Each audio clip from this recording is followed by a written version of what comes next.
ఆపండి.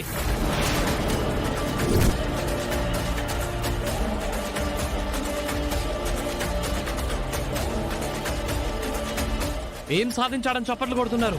నా చెల్లెలి జీవితాన్ని నాశనం చేశాడనా?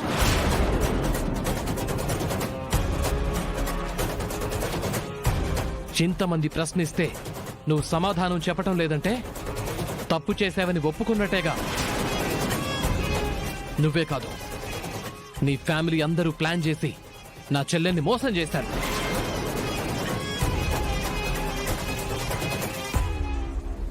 ముఖ్యంగా గంగా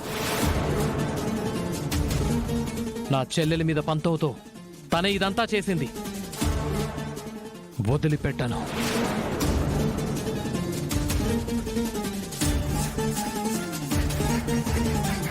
మీ ఫ్యామిలీ మీద పరువు నష్టం దావా వేస్తాను.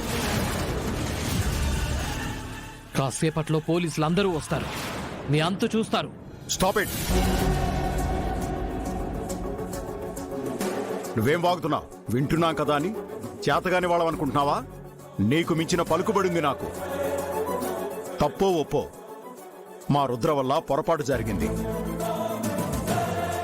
దానికి కారణమేంటో తెలుసుకోకుండా ఎందుకు అందరూ నిందిస్తున్నారు?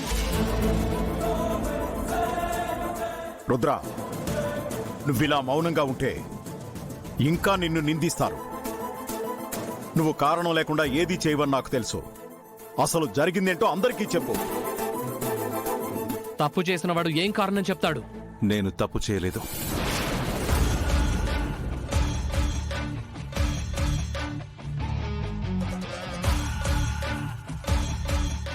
న్యాయం చేశాను.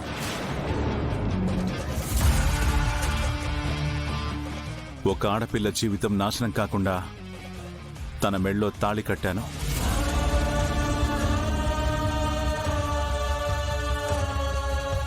ఎందుకంటే ఆ పరిస్థితుల్లో నాకు వేరే మార్గం కనపడలేదు కాబట్టి. ఐఎమ్ సారీ పారు. మాట్లాడుకో. ఏమన్నా న్యాయం చేసావా? ఒక ఆడపిల్ల జీవితాన్ని కాపాడావా? మరి నా సంగతేంటి?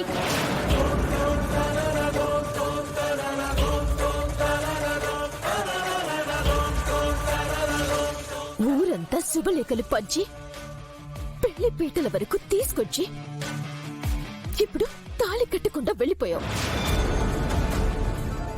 నేనాడపిల్లని కాదా? నాకు జరిగింది అన్యాయం కాదా?